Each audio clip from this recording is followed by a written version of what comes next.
Hi, my name is Kay Sutha. I am a business strategist and I will be your host. In this podcast, I'll be getting raw, real, and relentless whilst interviewing successful entrepreneurs from all over the world who specialize in different aspects of business. We'll cover the 5 main pillars of business, which are sales, marketing, finance, operations, and leadership, but not forgetting mindset, live and digital events, plus much, much more. You'll gain insights, tips and tricks, and discover jaw-dropping actionable steps that you'll be able to put in place for your business right away. Guys, today our next speaker is the author of 8 books, including one of Business Game Changer magazine's top 3 books of 2020. He is a business coach, mentor, consultant, therapist, and founder of a multi-award winning business enjoyment. His purpose is to bring back into business and create movement where everyone is talking about enjoyment as a key measure of success rather than sales and profits. He works with entrepreneurs of all shapes and sizes on how to be successful and actually enjoy the journey at the same time. He is here today to share with us how to enjoy your business so much that it makes your bits tingle, guys. Please welcome Andrew Miller, founder of Business Enjoyment. Welcome to the show, Andrew.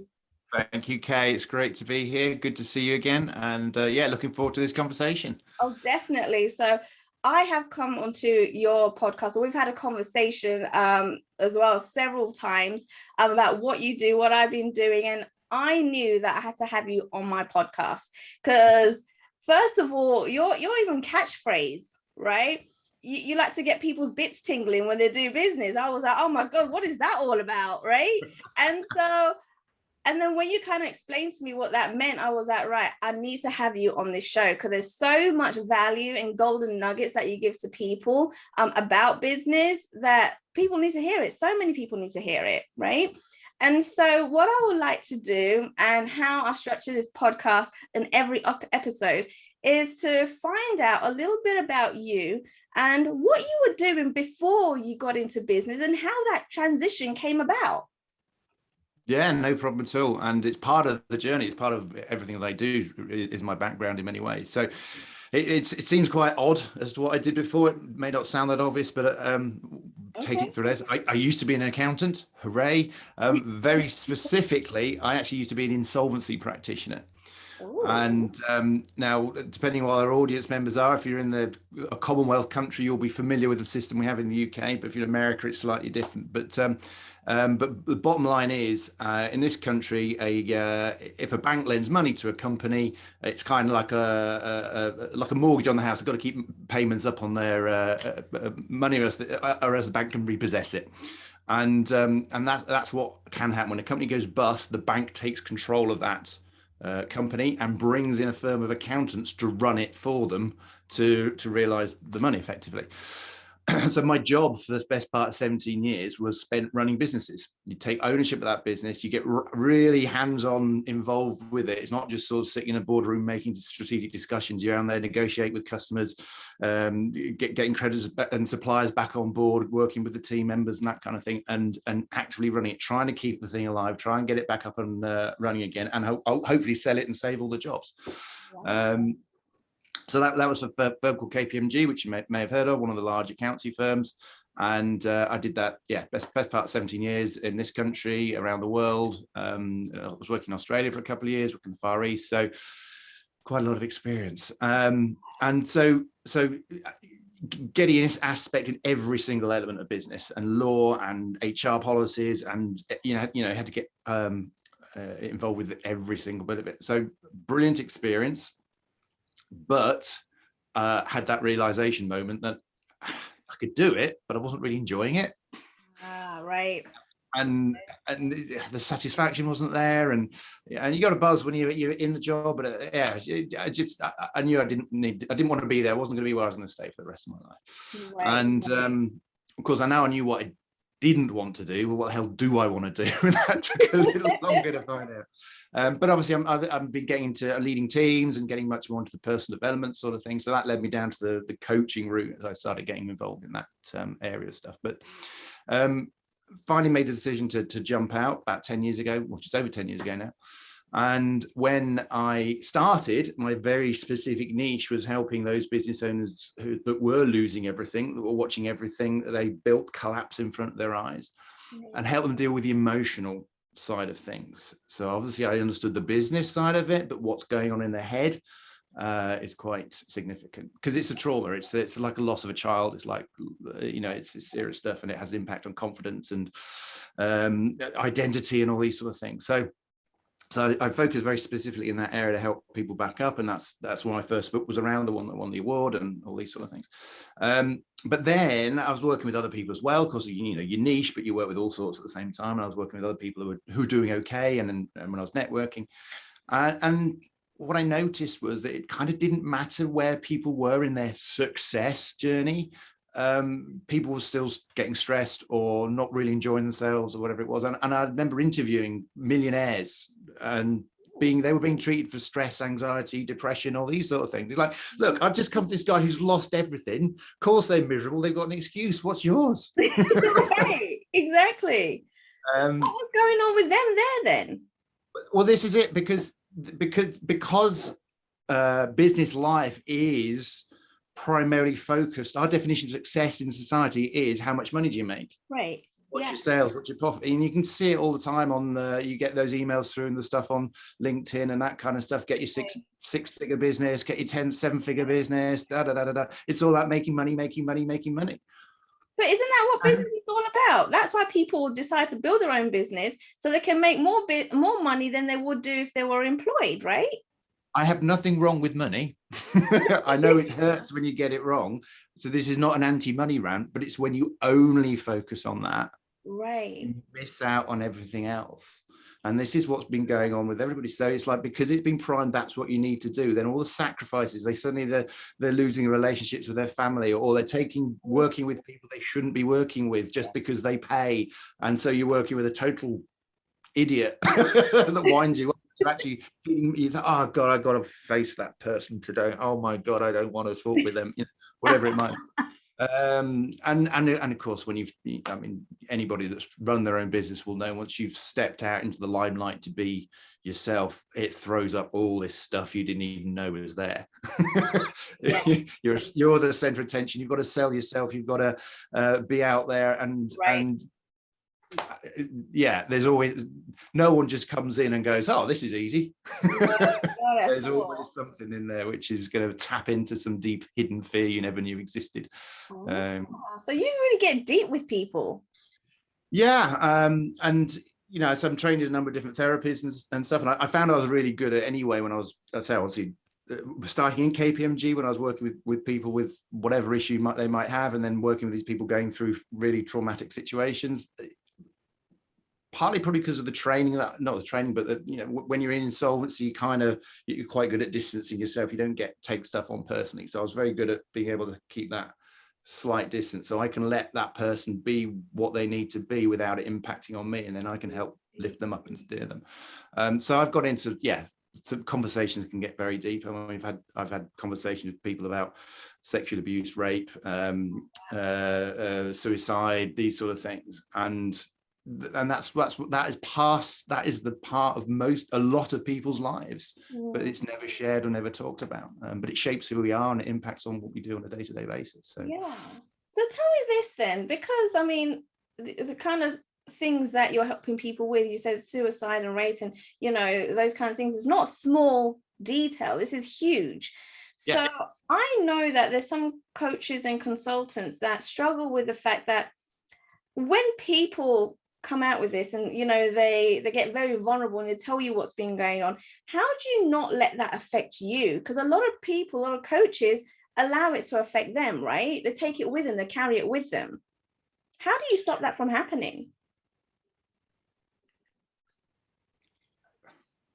It makes it sound like it's a technique or a conscious decision, but I think it's something that's built, an element of built in. And again, as I alluded to, that insolvency job helped me be able to do that, because when you go in a company that's gone bust, you're making people redundant, you're telling suppliers that they're not going to get any of the money that they're owed, but by the way, can you please keep working with us? And you're constantly delivering bad news. Right. So you can only survive in that environment by being able to build this wall that doesn't touch your own individual psyche. Now, and we'll probably touch on this a little bit later, but having then gone into my own environment and working for myself, and then my fears and traumas have then materialized. I've had to do a lot of inner work and understand what I'm about and where these things have come from. And actually, I realized that at a very young age, I learned to start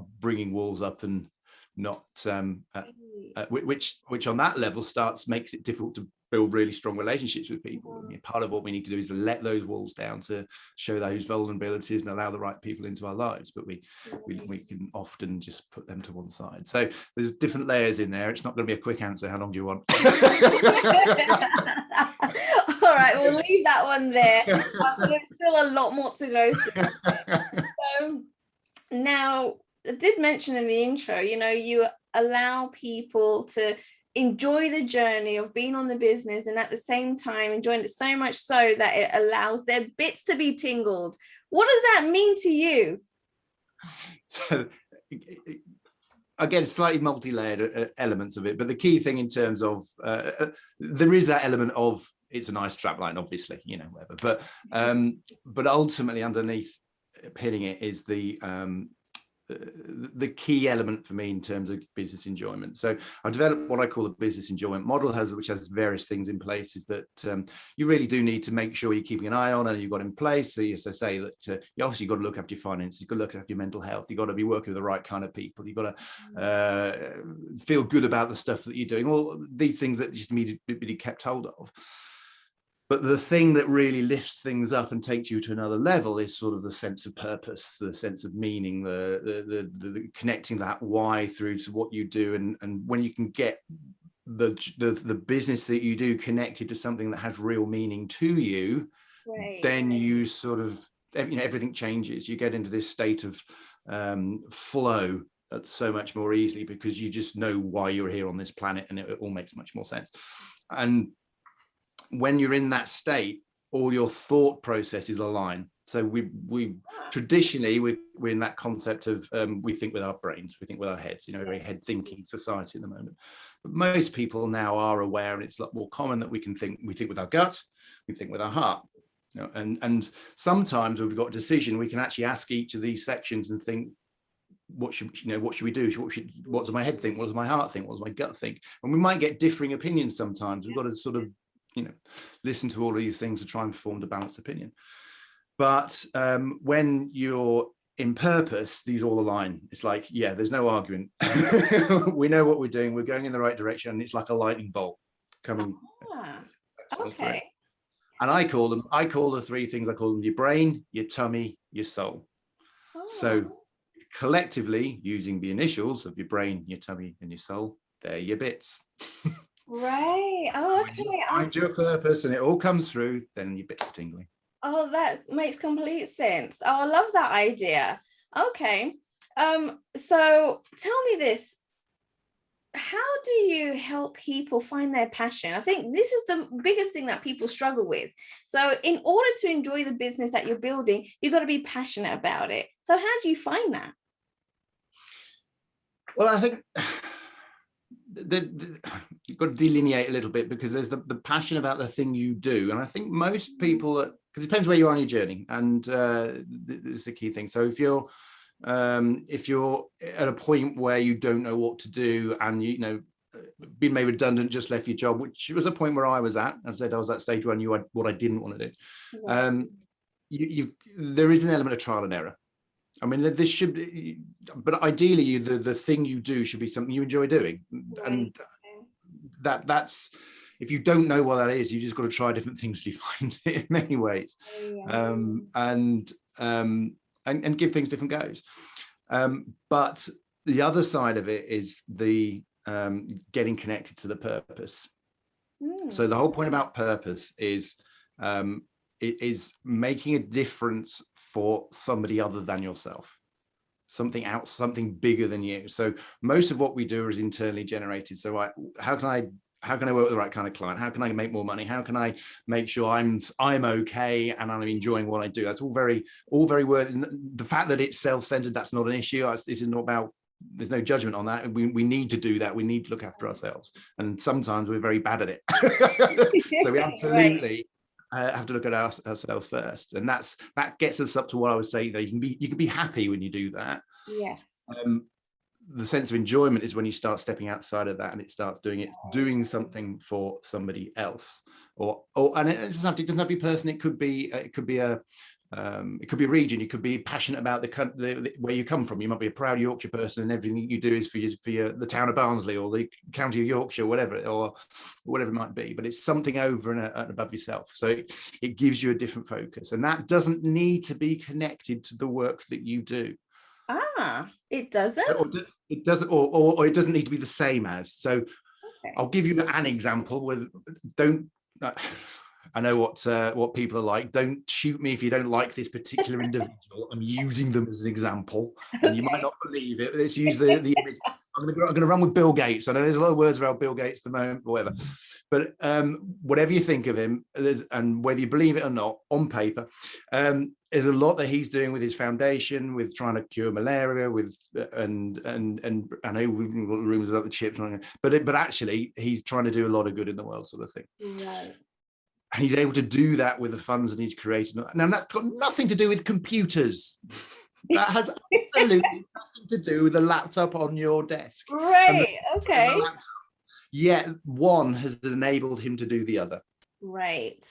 Okay. So it's not directly connected, but one does support the other. So you can have one, which is the thing that you do, can enable you to do the thing that you want to do, if that makes sense. So as long as you're passionate about the computers, you can then enable that to create the thing, that the purpose and all the rest of it. If you can get them both aligned and the thing that you do is that thing, then even better, perfect. But that's not always the case. No, and I like that, because as human beings, we are going to have different interests, right? There are things that we want to do. And as we evolve, right, as we become better people ourselves, there's going to be other opportunities that you're going to start seeking out and wanting to get involved in, right? So that's completely normal in business. And getting off track and doing something that's very different to the business that you're growing, there's not an issue with that, right? Because that's what's meant to happen.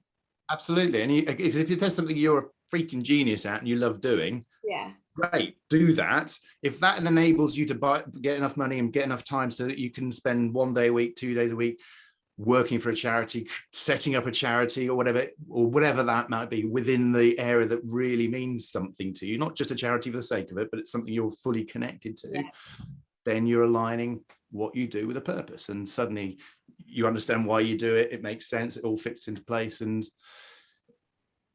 you're driven to do it. You want to do it, not because I've got to make some money and because I'm worried where my bills get paid for, and my tax man's going to be shouting at me. No, because I want to make it happen over here.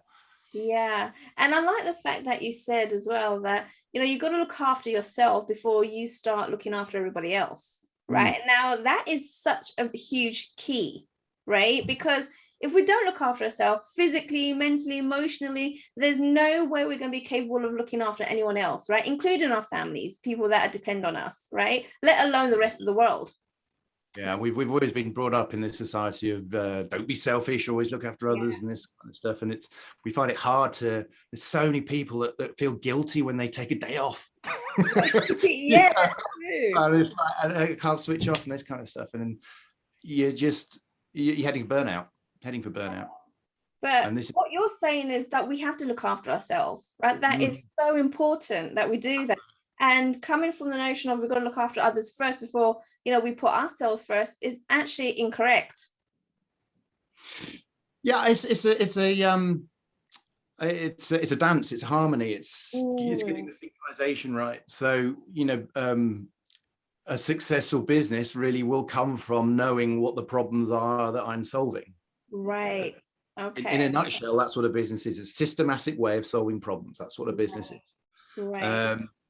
And so we've got to think about the other person, and the more connected we are, the better. but we've got to look after ourselves at the same time. So it's a harmony between those two things. I like that. I liked how you use harmony, right? Because it gives you peace of mind. When I think of harmony, peace of mind, everything was working together, is not necessarily a balance, because I don't think you can have a 50-50 balance on everything. Is wherever your attention needs to be at that time, but everything is still working in harmony, right? So I love that you use that word.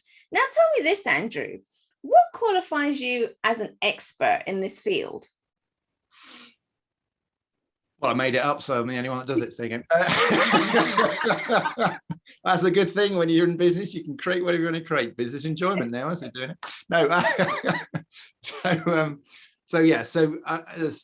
Going back to my story, 17 years of running businesses. So and some big businesses at that, multi-million-pound businesses, small businesses, medium business, all sorts.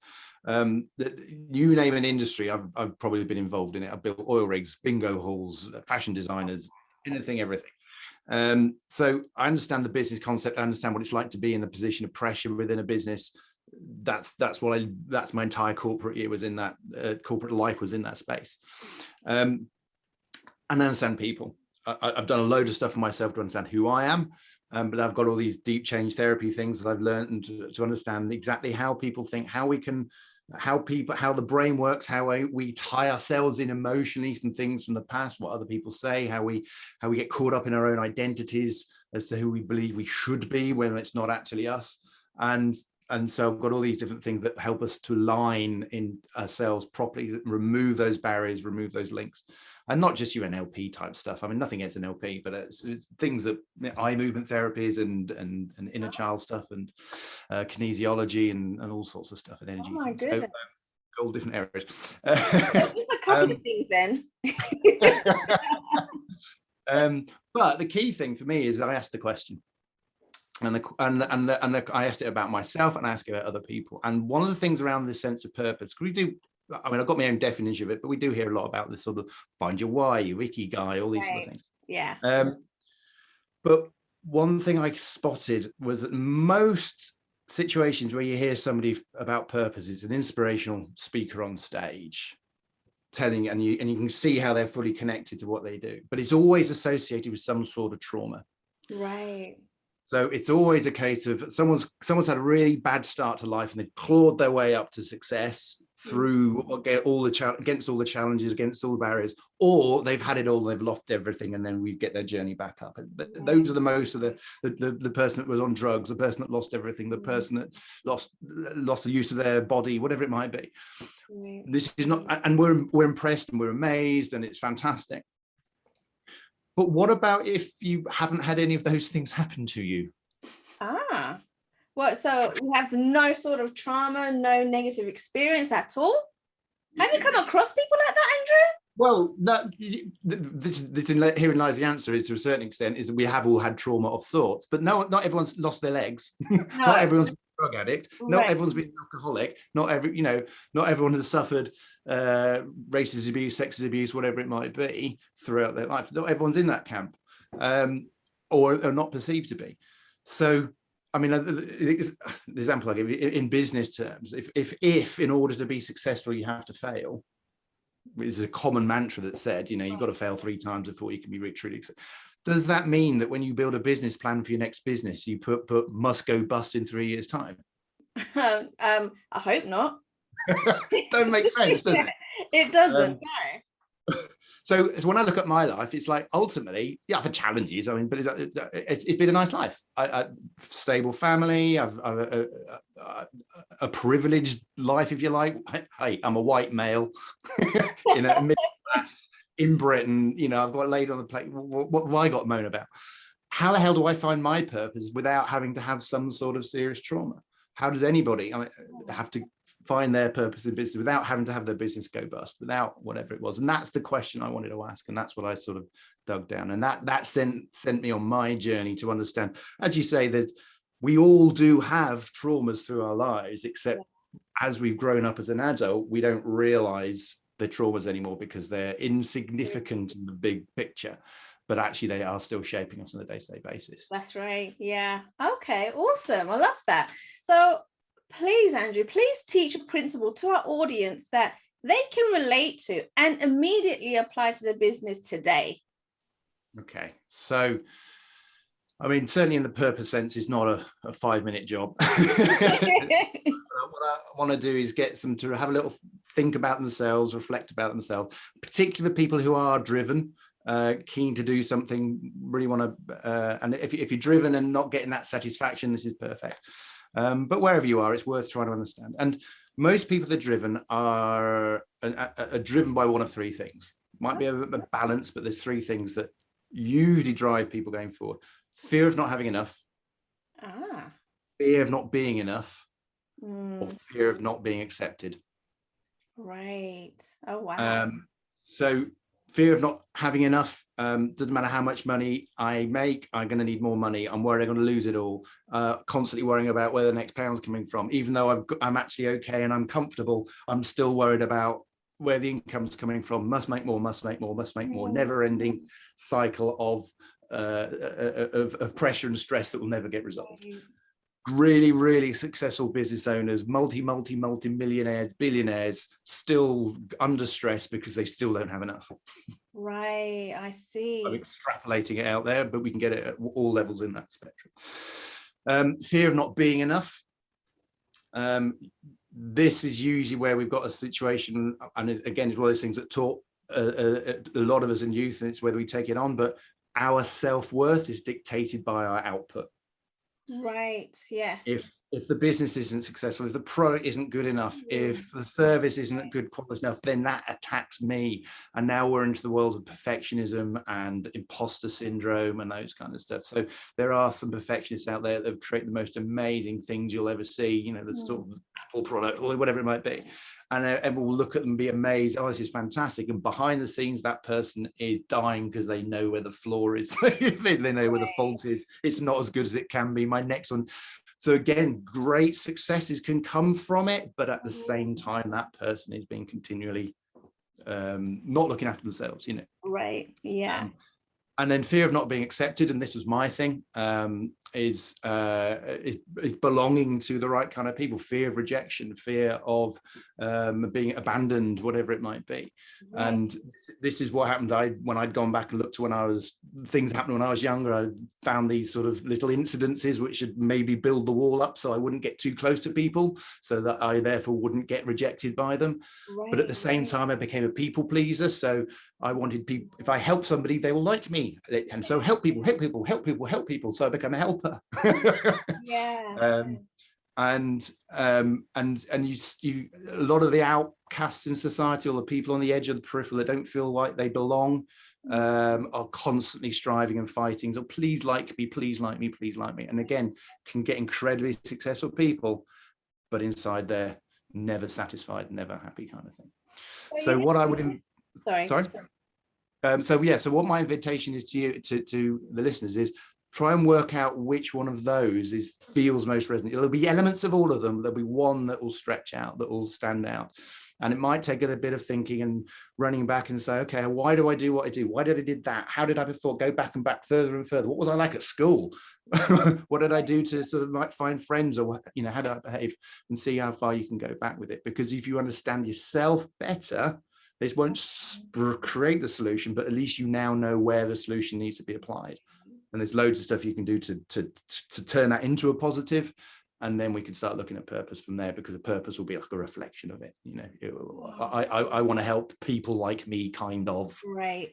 I see. Oh, amazing. I love that idea. And those three things, like, they're so powerful, right? Because I'm thinking back now about me and when I first started, and I kind of felt like, oh my God, I fall in all three, right? I wanted everyone to like me, right? I wanted to be accepted.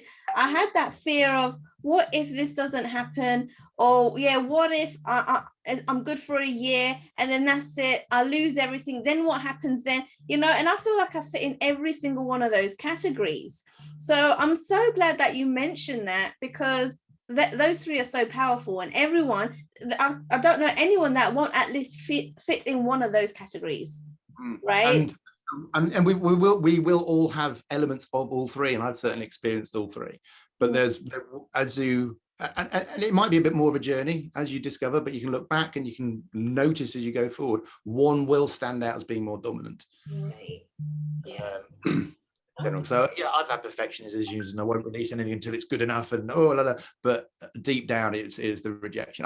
I was at a point where I couldn't phone somebody up if they weren't expecting my call.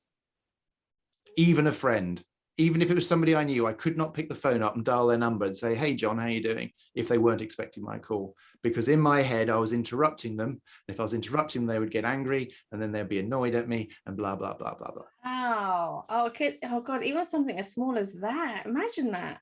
And when you're starting and setting up a new business and you can't ring somebody up to talk about it. Yeah, you're kind of stuck.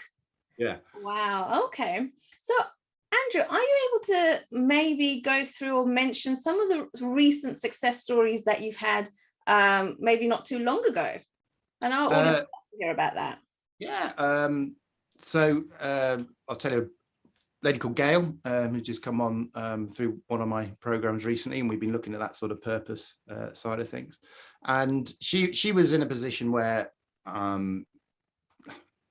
she almost felt embarrassed to come on, because she said, I've got nothing to complain about. Life's good. I've got a business which is running well. I've got I work with great people. There's a few frustrations, but generally, I've got a nice house. I've got, what have I got to complain about? But I just feel like there's something missing. And there's also sort of that pressure when you're around networking and meeting people that we talk about this sort of purpose, and you should have goals and you should do this. And I don't have that. I don't know. So I feel like there's something missing. I don't have that thing to aim for, or whatever. Oh, really? And not uncommon is of us not being satisfied with what we've got. Right. Yeah. Or not appreciating what we've got. And it's a fine edge. We want to appreciate what we've got, and it's always good to sort of see what else we can do, but we shouldn't put ourselves under pressure to find out. Right. Okay. That will take us on a different conversation. Anyway, what do we do? So by the end of us working together, she can now describe herself, what she does, who she is, and what she does for people in one word. Oh, and what's that? She boiled it down into one word: enrichment. Ooh. And I mean, when she got there, it was like a weight she didn't even know existed, just like whew, came off her shoulders, because suddenly everything makes sense. So much easier in life in terms of, what do I take this client on? Does it enrich me? Does it enrich them? Right. Straightforward. Yeah. Little nuances and stuff for her to work on, but this is a great thing to play with. Now she's got something she can play with, and really sort of fine tune it and understand exactly what that looks like and how we can use it. But just getting it down to something so simple makes life easy. Yes. I love that.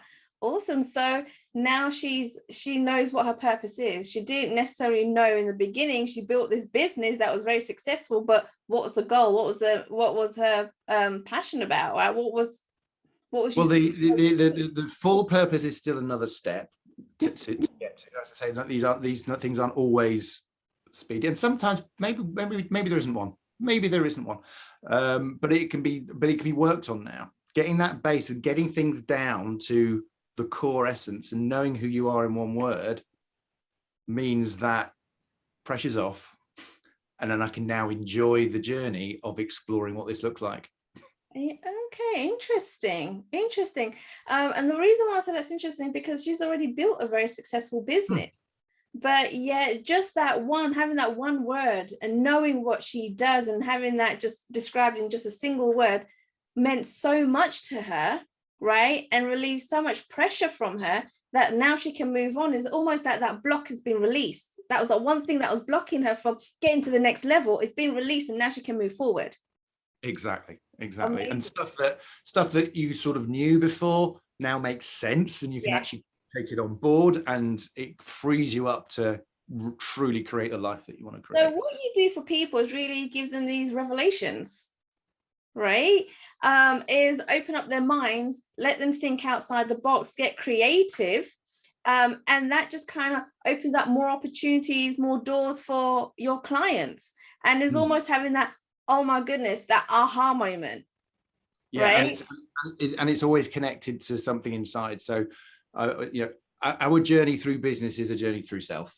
Right. The more we understand who we are, the more we can understand what we do in the world and how our businesses work and how we work and how that works. Okay. And as you say, breaking down those barriers, breaking down the constraints of society and opening it up to say, well, actually, it's a cliche, but anything's possible kind of thing. Actually, not everything is possible, but you know what I mean? Can I jump 200 feet in the air? Actually, no, I can't. Maybe I could build something that will allow me to do that, whatever. But move those barriers to one side and create the life you want to create. That is connected to you. And so when you know yourself, you can then build that. Amazing. I love that. Now, I know at this point, our audience are thinking, oh my goodness, how the hell do I get hold of Andrew? Right? I want to know more. So Andrew, tell us, where can people go to maybe receive some additional free support or get in contact with you? Well, where can they go? Okay. So I'm going to breach all rules of marketing. Say, why not? Rules of marketing say you have one thing, one action, one very clear button to press, whatever it is. I'm going with two. Okay. Two things are confusing. So if you're listening to this and if you're in the sort of startup mode, unsure where to go, or just listening and going, my interest is piqued. I'd like to know a little bit more. Right. And it's just, then what I would say is go to my business enjoyment website, which is businessenjoyment.com. Okay. And there's stuff on there anyway, but a pop-up will appear. And you can get access to my most recent book called More Than Just Money, which will run through the business enjoyment model, show you how you can use that model to find a solution to pretty much any problem that you're facing in business or out. And of course, run through some of what I've talked about here, a bit more about what it makes you a bit tingle. And you will also, because I've got your email address then, scary, you're going to get some emails from me. Possibly 4. I can't remember now, but basically you're going to get access to my business cheat sheet, which is everything you need to know about business on one side of A4. I'll tell you about my podcast. You can have a look at that. Our Facebook group, those sort of things. So it's all just invite. You don't have to do anything, and I will invite you if you're interested to we can have a chat about more stuff if that's something you're interested in doing. So, and then I send out like a monthly bulletin, so I'm not a spammer, but there's some free stuff you'll get. Awesome. If, however, you're listening to this and you're going, what you said about purpose has really hit home, that I am missing something. Things are good, things are okay, but I know they can be better, and I want to know more about that. Now, I do have a program which is alluded to, which is specifically about find your purpose, but I only have a few people that come on it at any one time. So, but I do have a couple of spaces at the moment. But what I would say is, if you go to a different website, andrewmiller.coach. Okay. A little bit about it there, and there's a let's get started button that you press. All I will do is set up a call, and it will be a guaranteed no sales call. And I'm not on there to convince you. What I want to do is understand who you are, find out about you, and maybe if this is a value, let's dig deep. Let's find out which of those 3 things is at the heart of who you are, and see if we can find a bit more about what it is that drives you and where you want to go and that kind of stuff. So I'll give you the other stuff as well, anyway, the book and that kind of thing. Say I'm not going to sell anything on that call. It's just let's build up a relationship. Let's see if I can help you, and if we want to have a further talk about where that looks, then obviously we can have a chat after that as well. But andrewmiller.coach for that, about the purpose side of things, and we'll have a call on that front. Fantastic. And guys, the links that Andrew mentioned, they will all be in the show notes, so make sure you do scroll down if you missed it on this video, or if you're listening to it on a podcast. They will all be in the show notes. Andrew, it was amazing to have you here. Thank you for coming onto the show. So many golden nuggets that have been dropped. Amazing to have you here. Thank you so much once again. It's been an absolute pleasure, Kay. Thank you very much. Thank you for your time and listening to Uncensored Society Podcast. All resources mentioned throughout the episode will be added to the show notes, and you'll be able to find them at the bottom as you scroll down. Don't forget to go ahead and subscribe and leave a review in iTunes. Thank you once again.